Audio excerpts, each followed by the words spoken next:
Le Train est un film franco-italien datant de 1973, réalisé par Pierre Granier de Fer, avec Jean-Louis Trintignant, Romy Schneider, Maurice Biraud et Régine.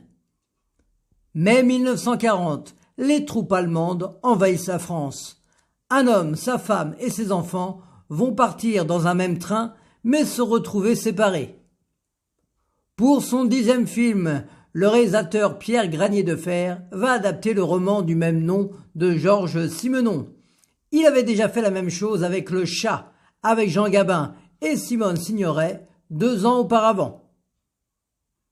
Jean-Louis Trintignant, qui la même année jouait dans le film de son épouse Nadine, Défense de savoir, va être parfait en homme troublé, père de famille pendant cette période de la guerre et qui va tomber sous le charme d'Anna, Romy Schneider, touchante et grave à la fois, et qui était l'année précédente Rosalie dans César et Rosalie de Claude Sautet.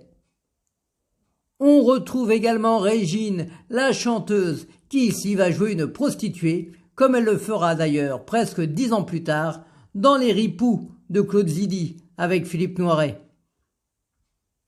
Des seconds rôles comme Maurice Biraud ou Paul Leperson, qui ont marqué le cinéma de cette époque, sont aussi présents.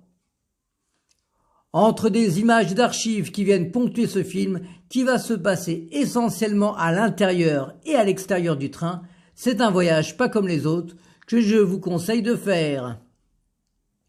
Ce sera le dernier film de l'acteur Paul Amiot, qui a fait de nombreux films et de second rôles, notamment dans Le Cercle Rouge de Jean-Pierre Melville. Le Train sur France 5 à 21h05.